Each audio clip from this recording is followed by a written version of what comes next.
Hello YouTube, this is Morgan, Airspeed Prime here with my next Airspeed's Korra Rewatch video. This one's going to be for K107 The Aftermath, Episode 7 of Book 1 Air. And yeah, this I think is a really good episode. Again, it continues on the trend of the show, for the most part being super high quality up to now. I think the only, I suppose, in any way drop in quality we've had so far has perhaps been episode 5, which is so focused on what it's focused on, and I get it doesn't appeal to everyone, and potentially episode 2 also kind of being a little bit too focused on probe ending. Everything else though, the other 5 episodes I think have been exceptional, and this is another one that I do think is very good, but it also I think is one that's worth talking about a lot because it's such an important episode for Asami. But getting into our first discussion point here, this is, I think, the best we get of Asami in the entire series of Legend of Korra. This is her best episode, arguably. I think it's this, and then the scenes in Book 4 between her and her father. I think it's all related to this general arc of just kind of Asami's relationship with her father, which is cool, but also is unfortunate that her own arc isn't just her arc. It's so heavily about her father as well. It is just a very unfortunate thing that for the most part throughout the series she doesn't get an arc of her own, and they attempt to do it in Book 2 with her business arc, with kind of Varric, but it definitely feels like the lightest of the plot in Book 2, which we'll get to and we'll discuss it when we get to those Book 2 episodes. But other than that, she doesn't really have an arc in Book 3, and outside of the thing with her father, she doesn't have an arc in Book 4 either. So it's always, I think, in the last couple of years been my kind of criticism of Asami as a character of it's to the point where I don't feel like I know her as well as we should. She's one of the main cast members on the show, but I'd put her bottom of the pile compared to every other main character. Korra, Mako, Bolin, Tenzin, Lin, and I'd even put probably some of the villains in before her with regards to how well we know them. In that I do feel there are other characters that have better arcs than her overall. I think even the likes of Kai, Jinora, maybe even Opal are kind of better developed characters over the course of 4 seasons. When you're the main character for 4 seasons, how do you only have this amount of scenes? I think it's somewhat similar with Mako because I think that they very much let the character down on that front, but it's not as bad because I think they always treat him with a certain level of respect, even if it's maybe just in fight scenes. And it's similar for Asami, they definitely treat her very well in fight scenes, like this one sort of showcases. But it's always one that's just very frustrating to look at and be like, oh wow, how do they decide this and just not see anything for her going forward? And I think the main impact it has on if they're really trying to sell you on the Korra and Asami relationship at the end of the series, it really doesn't help that Korra and Asami don't really interact all that much in Season 1 or Season 2, and then it's sort of this sudden decision to just have them be best friends basically in Book 3, and then they kind of are much more on track with that. But I think if they'd clearly planned the series out from the start, and it wasn't so much the case that Book 1 was very separate than everything else, and even Book 2 was a little separate, I think they would have had Korra and Asami be a little closer, and I think she would have more of a character arc over the seasons than she actually does currently. And I think we have to immediately bring up the idea that one thing we know from production on the show is that there was initially a plan for the character to have her be evil initially, that I think she would side with the Equalists and she would be kind of part of the organization, and then maybe they do the turn for the character. I think we roughly know that early enough in the development of her character they kind of scrapped that idea and just committed to she made the right decision and we have the Asami that we know today. Reflecting on the entire series, I think that origin for Asami would have made for a much more interesting character. It would have given her more. It would have given her a reason to be more heavily focused on in the early episodes, and I think it would have created much more of a dynamic in that instead of as we get in this episode, the idea that like Hiroshi has kind of betrayed everyone, but we don't know him that well. We know Asami a decent bit, but really, like, yes, we were introduced to Hiroshi before, but this is kind of Hiroshi's like proper introduction episode, and then it's suddenly revealed here that he's betrayed Asami. Imagine how this would have been if it was to reveal that no, Asami and Hiroshi have betrayed everyone. Then all of a sudden it kind of gives you a reason for like Mako and Asami to kind of break up. It maybe plants that seed for why Asami would want to kind of turn back around if she actually does care about Mako. She's betrayed Korra, she's betrayed Bolin, and whatever way you turn the character around in the finale, if you assume that maybe they would have written it completely differently, it's kind of hard to think. But if you try and insert the Asami turn arc into this arc, you can see very clearly she's in a mecha tank in the last episode. She's fighting with the Equalists. The big turning moment is her deciding that what they're doing is wrong and fighting her father then. It's just similar to what happens in this episode, it's just done later on, and maybe after the impact of being friends with Benders and realizing the error of her ways. It would add so much more to her appearance in book one that it would kind of justify maybe not using her as much in the later books, but it will also kind of, I think, fundamentally add a thing to her character where she's always, I think, trying to make amends for siding with the wrong side in the first book. So I think in reflection, to give the character more to do, they probably should have actually, I think, committed to having her side more with the Equalists rather than, as it is now. It's still, I think, a very strong scene at the end when she makes the decision to side with her friends over her father. But even that, I think, should have been emphasized more, because it's great that they mention that, like, you know, your mother was killed by Benders, by Firebenders or whatever. That's why, you know, this connection is here. This is why Hiroshi hates Benders, because of what happened to Yasuko. Show that. I think this was definitely something that, I think, in reflection, given how big of a focus this is in book 4, you needed, I think, to actually have the flashback to what happened to Yasuko. Show the change for Hiroshi to the point where he goes from being a very successful man to actually, in a way, putting it all at risk just to get back at Benders. I think that's something you absolutely needed to show. And you could have even, like, done a little bit more with that in book 4, of, like, maybe address, like, Hiroshi being told something by Yasuko in relation to, like, non-Bender inequality, and maybe she has a much more kind of open view on this thing, which maybe is where Asami comes from. I just feel that even that idea that Asami has lost her mother, use that to maybe characterize Asami more, use that to give Hiroshi more character, because I think that's, in a way, one of the things that the overall book 1 is kind of missing, in that it is sort of missing the origin story for the Equalists, in that, yes, later on in a couple of episodes' time, we get why Amon feels the way he does, but it still doesn't fundamentally explain the origin of, like, the team up between these two. Why does Amon connect to Hiroshi? Why does Hiroshi connect to Amon, and so on? It's to the point where, like, is Hiroshi even betrayed by Amon, or, like, how much about Amon does Hiroshi actually know? Yeah, I said that right. Those sort of questions.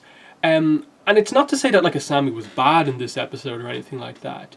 It's just that, as I said, this is kind of her highlight episode from, like, the entire season, the entire series, actually. And this is probably the best we get in terms of, like, the best moment for Asami as a character.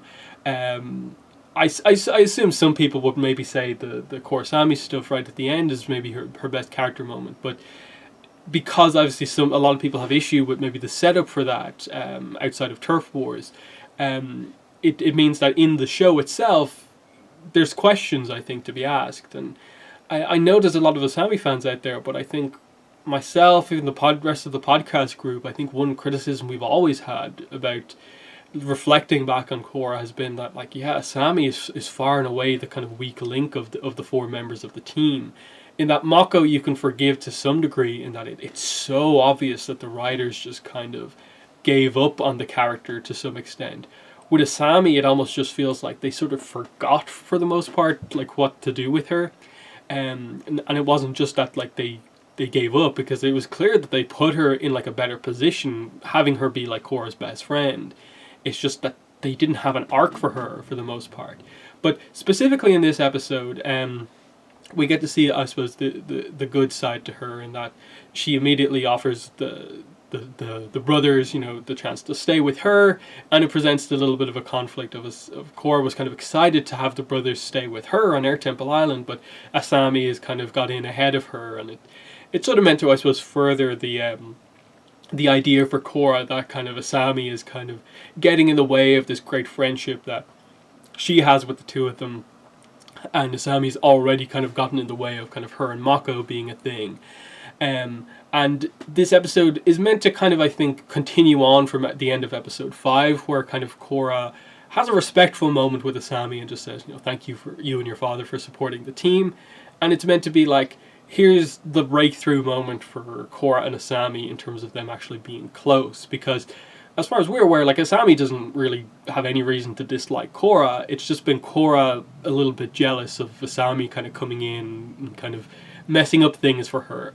And what they do here with like them inviting her over, her not wanting to go, but then when she arrives, her expectations are that like, oh, it's Asami, of course it's going to be like makeovers and shopping and stuff like that. Stuff that Korra doesn't really like, but that Asami, on the looks alone, you'd think would like. And I like how there's the immediate turn of like, no, what Asami actually wanted to do was show them the kind of race course and how good of a driver she is, and she and Korra get in the car and she shows off how impressive she is on the racetrack, which is meant to, I suppose, primarily demonstrate how strong of a pilot she is, and how they're going to connect the idea that because Future Industries makes these cars and stuff like that, automobiles, all their other machinery works very similarly. So Asami is very familiar with how any Future Industries made machine operates.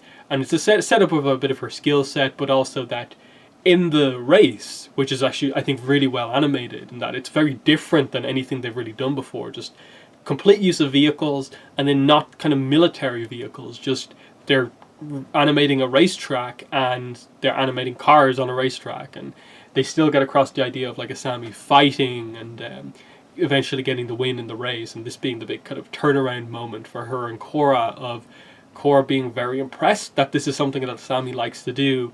Then afterwards, Korra being very honest with Asami, with saying that like, I didn't expect this from you. I'm sorry for kind of misinterpreting who you were, but Asami being like, look, I get it from everyone, but I can look after myself. I've been in like self-defense classes my entire life.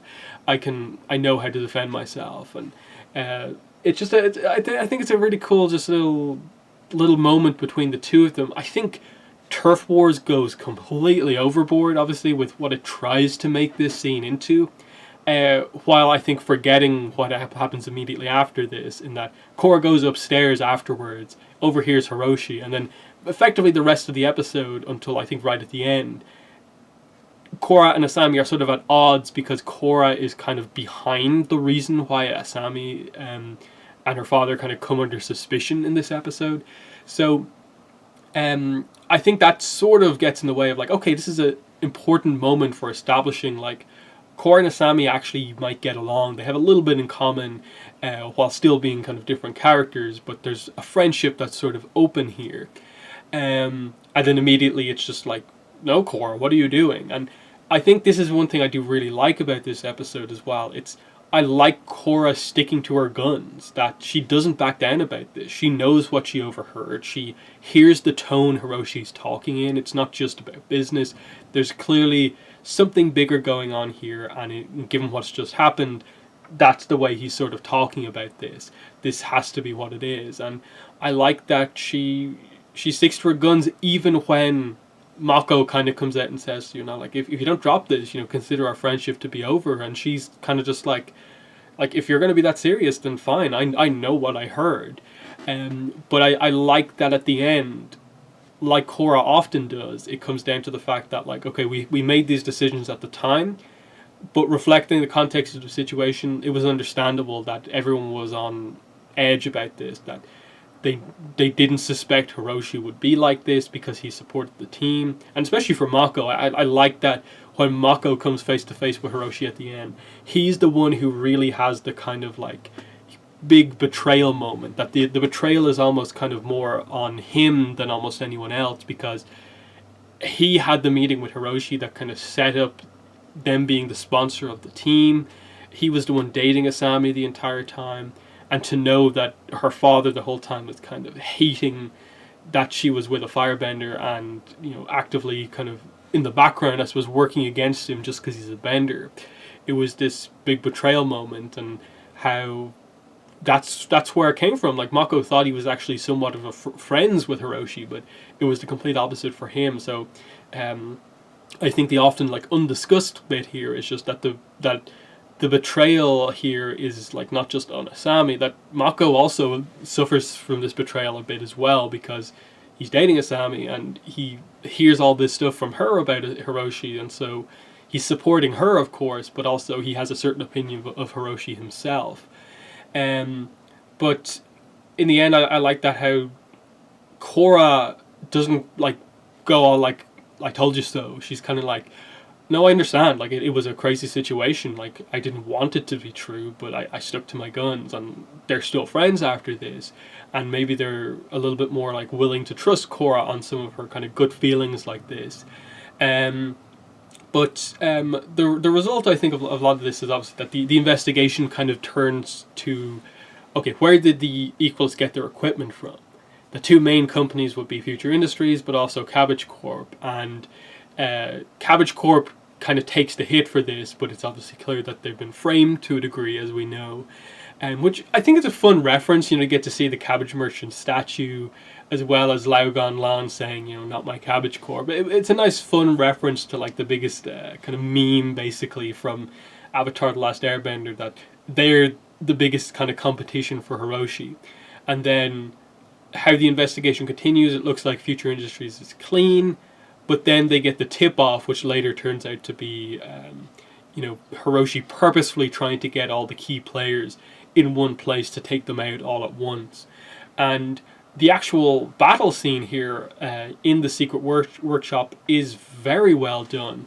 But before we get to that, I think we should talk about just the betrayal of Asami's, I think, reaction when she sees this for the first time. Because the entire episode, she's very like, she's leaning almost towards, you know, some of what her father says, of like, this is just like you know, the Bender police, you know, oppressing non-Benders who haven't done anything wrong. And you almost think that, yeah, she probably knows about the Equalist stuff and maybe is hiding this. You could see how they could maybe go in that direction. But the second she sees that there is a tunnel under their house, and that it's clear that he is behind some of this stuff, you can see how big of a betrayal it is that she doesn't know this, that there's so much about her father she didn't know, that he's been hiding this complete side to her from her. And again, it speaks to, like, I would have really liked to have seen some flashback scenes to see if Hiroshi was a different character prior to the death of Yasuko versus afterwards. And did Asami notice any of this? Or did Hiroshi always make an effort to hide his hatred of Benders from her? Because I think that's the big takeaway from this, is that, yes, Asami to some degree brings up a little bit of, like, you know, Benders oppressing non-Benders. But she's perfectly fine hanging out with Benders, dating Benders, being invested in pro-bending. And it's clear from that Hiroshi never made any massive attempts to try and, like, force her into this line of thinking. Outside of, I suppose, saying some of this to her to make her feel a little bit like this, she doesn't feel like she's in any way, like, brainwashed to dislike Benders. It feels like almost the complete opposite, that Hiroshi almost made the mistake of, like, hiding all of this from Asami.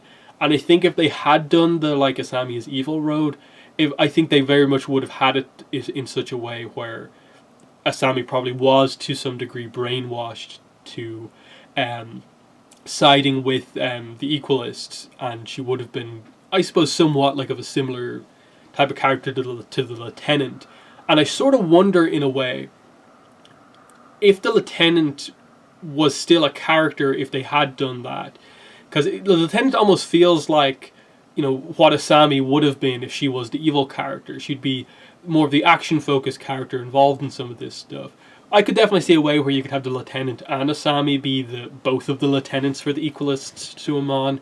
But either way, I just do find it interesting that Hiroshi basically shielded her from all of his kind of wrongdoing.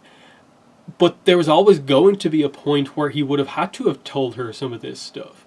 There's no way where he could have taken over the city as the Equalist and then just revealed this to her at the end. I think he made the mistake of just not telling her, and I think that, in a way, lost him her support, just because the type of character that she is, she was never going to side with him after all of this stuff happened. And I definitely think that's a mistake he made, and probably, I suppose, sheltering her from how he actually felt, which, again, I do think is a really interesting thing to think about, that he didn't try to brainwash her. But that's definitely an interesting one to discuss, and again, I really would love to see some flashbacks. But the decision she makes down there after everyone's taken out in the fight, it's a crazy fight because all the benders get pretty badly injured. Like, they get smashed against the walls by the mecha tanks, which I really like the mention of platinum, and that, like, not even Toph could bend platinum. So it puts everyone at a disadvantage because they're underground. There's not a ton of space to work with, and it's just, they don't know how to deal with these tanks or what special equipment they have. So the metalbender cops are taken out because they wear metal armor and they're electrocuted, and like Tenzin and Korra and Lin stay in the fight for a bit longer than everyone else, but they still get taken out in the end, just because they're so taken by surprise by what's happened here, and it's left for Mako, Bolin, and Asami to kind of save the day. Which I think for Bolin, you're beginning to see him kind of stepping up into more of these action roles and not be as kind of cowardly as he was before. Whereas Mako, I did like the scene of him kind of being like aware of how big of an impact this this reveal has had on Asami, and is kind of like, I don't know how you're going to react down there. I'll go down and figure out what's going on, and then I'll tell you what's happened. He's also kind of trying to protect her from just like something crazy happening, but she goes down herself and absolutely has her big decision. And as I'll definitely say, like, I think it is one of the best scenes in book one, and it is an Asami scene. It's her making her decision to side with her friends over her father, even though it is siding against the one person who's left in her family. So it's a huge decision that she makes, in that she's basically giving up all of the kind of privileges she has, basically belonging to such a kind of wealthy family, basically, because she's siding against him who's running all of this stuff, and that's kind of what happens here. That she's only going to have a little bit of the stuff that she absolutely has, that's hers, that's kind of separate from like the Sato mansion. But it's a big emotional moment in why she makes it. In that I almost would have liked to have seen her have a moment afterwards where, like, she explains to her friends why she made the decision. That she has a moment where she just kind of says, like, I have no problem with benders. Well, I think there are some problems in the city. I'm not going to label every bender as being the same as, like, the triads who killed, like, Mako and Bolin's family or whatever, or my mother. I would have liked to have seen that. It's still a very, very powerful scene, as, like, he offers her the glove, like, side with me. These benders ruined the world. They started all these wars. They killed your mother. How could you possibly side with them? And she makes the decision, and it's the right decision, but you can see it has consequences, in that she's in a position she's never been in before, where she just kind of has no one except her, I suppose, new group of friends, and that's different for her. So we see that at the start of the next episode, a very kind of lost in thought Asami, I think, for more or less the rest of the book. But I like that they make it out that this scene has huge impact on her as a character, that it really is something that she does think about for basically all of the rest of the seasons. It's only like a mention here or there in, like, book 2 and 3, but she does specifically refer to the fact of just like she's resentful of like the fact that her father's in prison and is a criminal and so on. But still, like, it shows her skill that she just takes out Hiroshi. The lieutenant attacks her and she just takes him down really, really quickly. Admittedly, like, he's somewhat taken by surprise because he had to react quickly, but still, she shows how skilled she is, having been trained for so long. And everyone except the other metalbender cops get out, and it leads to obviously the big setup here of Lynn having to step down as the chief of police because she knows her reputation is tarnished because Tarlok did set her up earlier on, but that the one thing she's going to do, even though she's not chief of police anymore, is she's going to get her metalbender cops back because they're her men and she feels responsible for them and what happened because she led them down there and she couldn't get them out. And so she's going to, no matter what it takes outside of the law, do what she has to do to get them back. And I think they've just done an excellent job over the last 2-3 episodes of really getting Lynn across as a character that you really can get behind, because she has these kind of stances on things that she really agrees with, in that like you like that she stands her ground over the pro bending arena staying open and sides with Korra. You like that she can see that Korra is actually someone she should respect in the last episode. Here, standing up for her men who she's lost here. And then later on you'll see the sacrifice that she makes. And I think they managed to really turn the character around from just being this cranky chief of police into like a character who you really do consider like a hero. So excellent kind of character writing here for Lin Beifong, which definitely helped to turn her into like a fan favorite character in this book, which was a point of criticism that she wasn't really in book 2 all that much. But I think that's most of this episode. A little bit on the very end, I do like that at the end where they're talking on the ship, Mako and Korra have their kind of like makeup scene after their kind of like, I won't be friends with you if you don't drop this thing, of just Korra says the line of just, she needs you now more than ever, and just, is positive about the fact that, look, she's in a relationship with you, she's obviously gone through a lot, she needs one person that she's close to now more than ever, now that she's sided against her father. I like that Korra was able to see that, and even if maybe it hurt her to kind of have to say that, she knew that Asami needed that more than she needed Mako, kind of type thing at this point. So I thought that was a good mature moment from Korra with in response to what happened, but it leaves us in another situation of just like, that's 2 episodes in a row where the Benders have suffered a massive defeat. The only benefit from this is that they're very aware now of who they're up against. They know who's kind of supplying all the machinery, and they know exactly who they're fighting now. It's just, can they actually take them out is the big problem. But we'll see what happens in the next episode, which is a huge favourite of mine, so I'm really excited to get to that one later on in the week. But that has been the review for K107 The Aftermath. In the comments, let me know what your thoughts were on this episode. But that's been the review. Thanks for watching, and bye.